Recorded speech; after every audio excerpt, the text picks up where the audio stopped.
Welcome to 4sight Friday Roundup, 4sight Health's podcast series for healthcare revolutionaries. Outcomes matter, customers count, and value rules. Hello again, everyone. This is Dave Burdett, news editor at 4sight Health.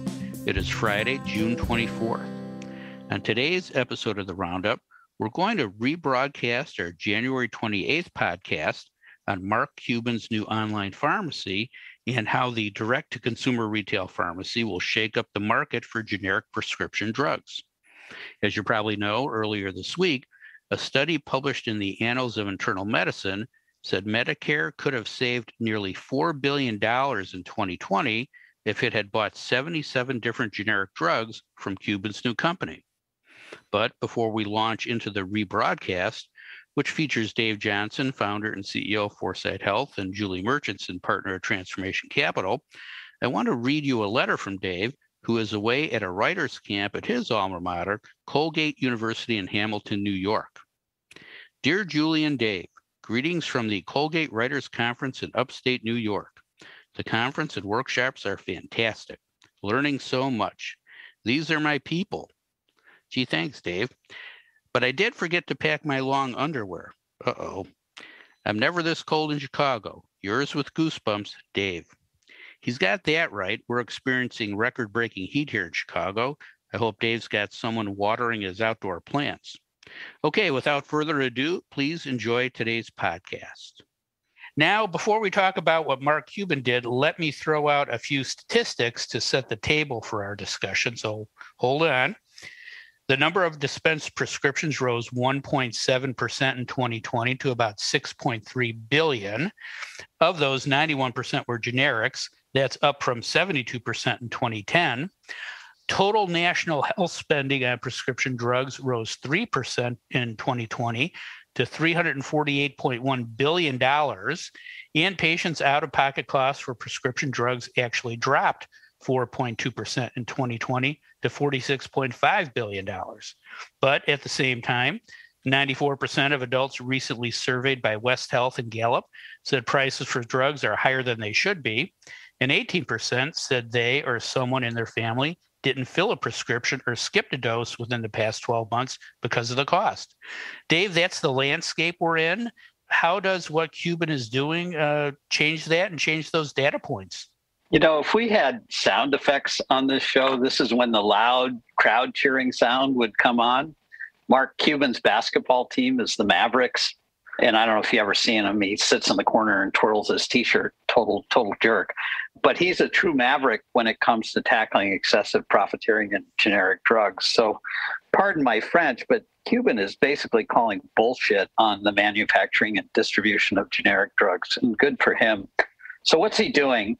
It's a platform play. Last month, he announced the launch of a pharmacy benefits manager, PBM, that can purchase generic drugs directly from manufacturers. This month, he's launching an online pharmacy company called, not surprisingly, the Mark Cuban Cost Plus Drug Company, to sell generic drugs directly to patients who need them, bypassing insurance companies and PBMs. Later this year, he'll open a drug manufacturing facility in Dallas to lower costs even further. So how's Cuban going about all this? And Julie mentioned it earlier, transparency, baby. Cuban's new company is a public benefit corporation that is emphasizing impact over profits. The company will publish the prices for generic drugs it purchases and then charge a flat 15% markup when it actually sells the drugs to consumers. It also charges $3 per prescription for pharmacist labor. The company will use TruePill's platform to fill and deliver prescriptions. And initially, they're offering 100 generic drugs for sale that treat a variety of illnesses, including diabetes, asthma, heart conditions, and others. It's a direct B2C play, so the company will sell directly to consumers at cash prices. So insurance doesn't come into play. And at first blush, that would seem to be a real negative. But even with that, the prices offered for many of these drugs will be lower than the copays that consumers pay today on supposedly insured drugs. If nothing else, that reality alone just shows you how screwed up the market is for generic drugs. And of course, for those who don't have insurance, cheaper access can be a lifesaver. But here's an example. Imatinib, I hope I'm pronouncing that right, is a generic leukemia drug with a retail price of $9,657 per month. The lowest common voucher price is $120. The Mark Cuban cost plus drug company price is $47. So there you go, $70, 70 plus bucks cheaper than what you'd pay in the copay. What's the market impact? Sunlight is the best disinfectant. Cuban's launch, rightly so, is getting lots of media attention. It's not so great for manufacturers and PBM. He's also putting pressure on other online pharmacies like Amazon, GoodRx, and Ro to up their game. Competition is good. We're pro-market on the Roundup. It's also good for Mark Cuban. The guy is an egomaniac. I mean, look at the name of the company, the Mark Cuban Cost Plus Drug Company. But, he can be an egomaniac if it helps bring rationality to the blatant and rampant profiteering in generic drugs. So, Mark, being a Chicago Bulls fan, I hate you on the basketball court, but love your maverick ways in generic drug manufacturing, distribution, and sales. Go for it, man. That's great, Dave. Thank you. Julie, what's your take on Cuban's new online pharmacy for generics? What other innovations are you seeing in the market that are trying to do the same thing? I mean, there are so many players in this drug discount, increase access D2C market now. It's amazing. And they all have, slight differences in their models or who they're working with or levers they try to pull. But the one thing that makes this Mark Cuban model so interesting to me is what Dave just ended with, which is the fact that he put his name all over it. They're a cash pay business and they need consumer eyeballs and consumer adopters. And what better way to do that than to use the Mark Cuban brand? So it's certainly much more recognizable than a company called Ro or Hims or Lemonade. I mean, if you're not in the healthcare industry and you're not watching some sort of, late night 2 a.m. show, you might not know those names. But over the last 18 months, there's been a ton of models to come in and compete with some of the initial discount programs, like Dave mentioned, GoodRx, or more recently, Single Care. In that same genre, there's Semper Health, which works with health plans, and they're really into gamifying to incentivize Berta, people like you, to take your prescription meds and refill them. Not the stickers exactly, but they have a 92 NPS score. And initially they raised adherence by like 15%. So some of these companies are having real material impact on adherence and just experience. I mentioned Alto personally, they just raised $200 million this week to focus on their digital pharmacy expansion. And I mean, there's so many in this market: Amazon, PillPack, Capsule, Medley, Honeybee. And then I love the family of RX names: Genius RX, Nimble RX, Carry RX. I mean, the list goes on. And then there are the telehealth players that wrap a subscription business around it, which kind of takes it one step further into care, like Nurx or 30 Madison. And then there's companies that will aid patients with certain types of drugs like Atlas, or marketplaces in the benefit space like Sharks. I mean, the list goes on and on. So the space is crowded. Mark Cuban's in a crowded space, but everyone knows his name. Yeah, and they've created a landing spot for B-list actors in a lot of these commercials, right? That is for sure. I mean, we are finally starting to leverage some real star power in healthcare. Thanks, Julie. Dave, any questions for Julie? Well, what I liked about what Julie was saying is how the market's organizing to solve real consumer problems. And so I guess my question for you, Julie, is, as the market, it's overcrowded, but as it sifts out, how do you think consumers ultimately will really benefit from this?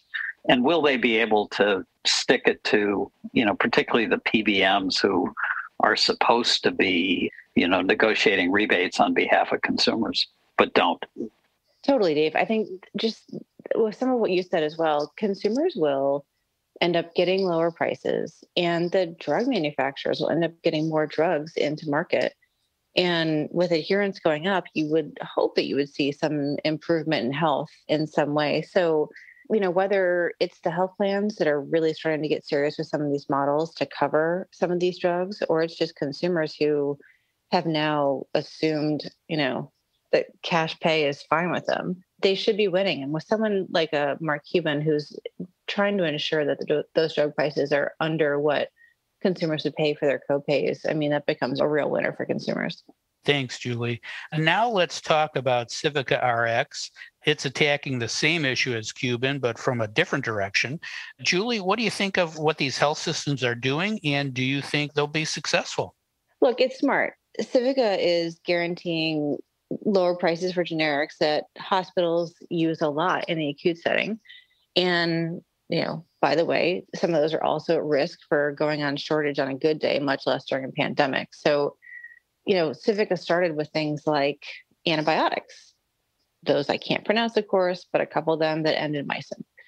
And 14 sterile injectable medications, a sodium bicarbonate injection, which is pretty vital for use in emergency care. And this is all through deals with other manufacturers initially, but now Civica has also signed their own deal to develop and manufacture drugs. So not unlike Mark Cuban, they're not only dropping expenses for hospitals here, but they're smoothing those expenses for hospitals, which I think is really important, especially nowadays. They hope to cut more spend across more drugs.